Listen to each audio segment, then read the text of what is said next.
Does completely abandoning an entire season to create the perfect car sound crazy or genius? Can Ferrari regain glory with the SF26, and even more so, return Hamilton to his 8th world title? 2025 marked a before and after in the recent history of Ferrari. What began as a season with high expectations due to the arrival of Lewis Hamilton ended up becoming a year of total resignation. And not because of a lack of talent or resources, but because of one of the most radical and divisive decisions the Scuderia has made in decades, sacrificing the current season to focus entirely on 2026.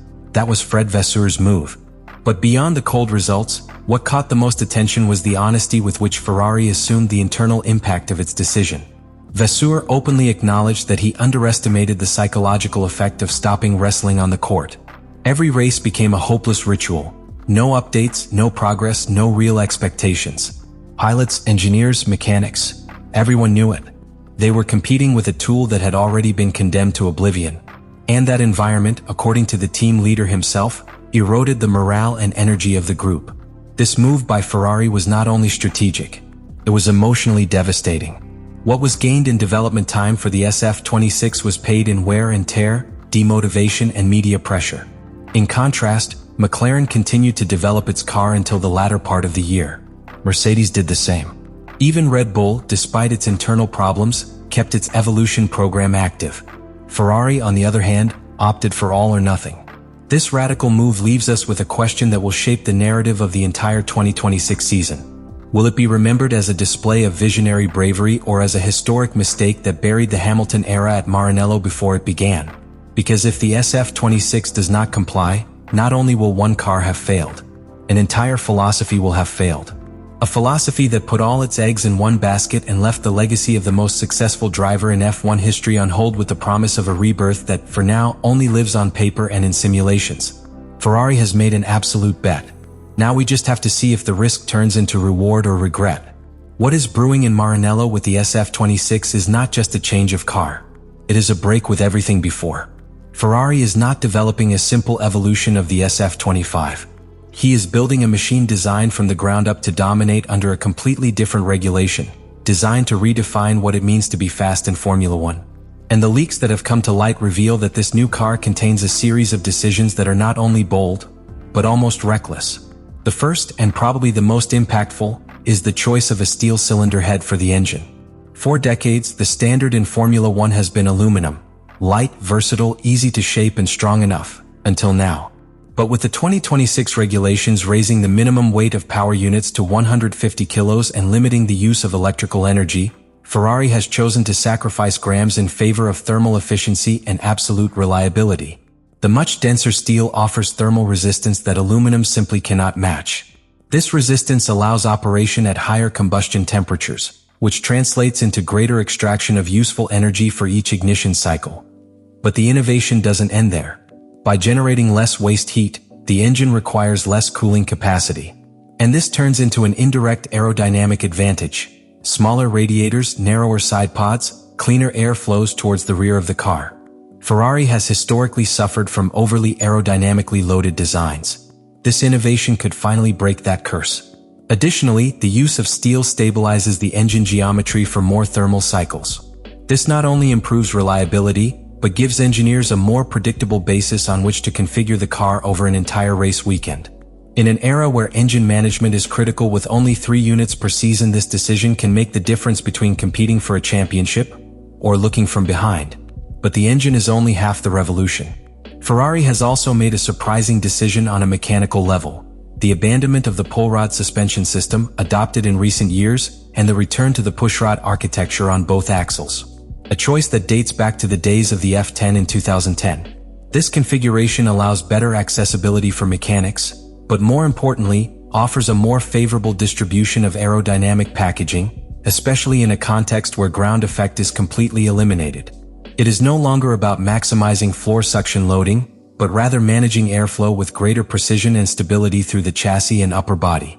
With less total downforce available, every ounce of grip counts.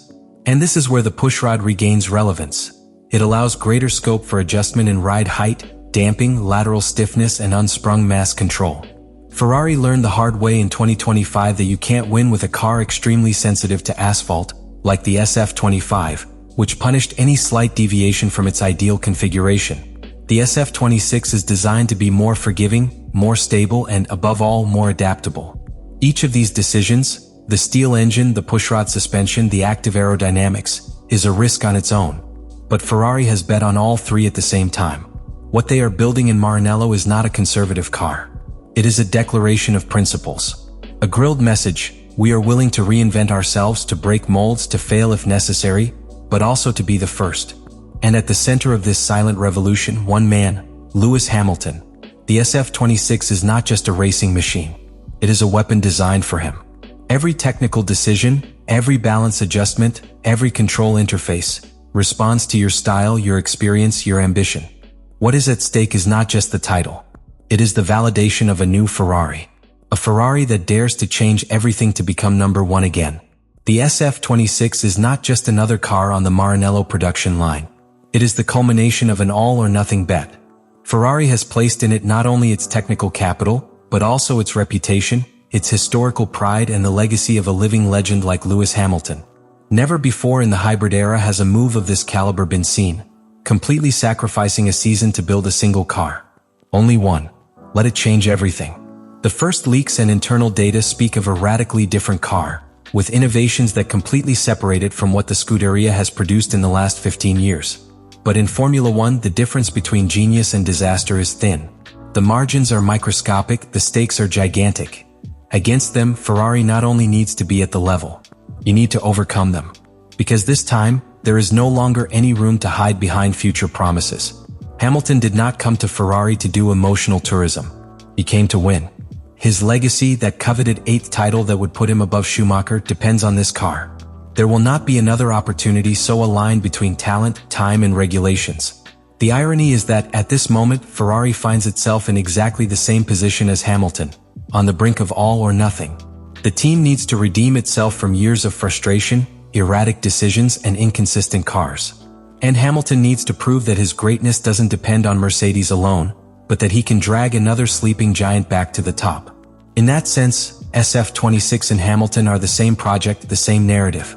The first internal tests suggest progress. The car is more stable, the correlation between simulator and track has been improved, and the chronic problems of the SF25 height sensitivity, unpredictability in fast corners, low energy efficiency seem to have been corrected. But that's just theory. Until the green light comes on the inaugural grid, everything else is hypothesis. And in modern Formula One, you don't win with theory. You win with perfect execution. Ferrari's challenge is not only technical, it's mental. For years, the team has carried the pressure of the past. Each car carries the shadow of the F2004 on its shoulders. Every driver inherits the comparison with Schumacher. Each failure weighs more because of the story it represents. Now, with Hamilton as commander, with a custom-designed car, with a full year of exclusive development, there are no excuses. If this project fails, it will be difficult to imagine Ferrari regaining strategic credibility in the short term. If Hamilton fails to be competitive, his bet will become the biggest failed risk of his career. But if they achieve it, if the SF26 delivers what it promises, if Hamilton lifts a title again, it will be one of the most extraordinary redemptions in the history of motorsports. All or nothing. That is the essence of this final act. There are no half measures. Just history to write, or one more page to forget. Ferrari has built a monument to hope.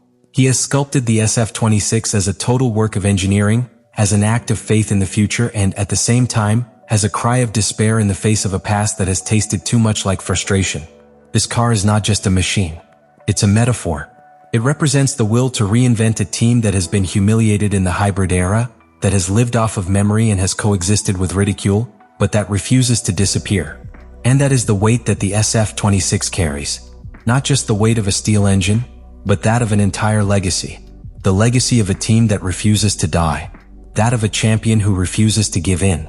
That of a story that is about to be written, with red ink and sweat. Let me know in the comments what you think about all this.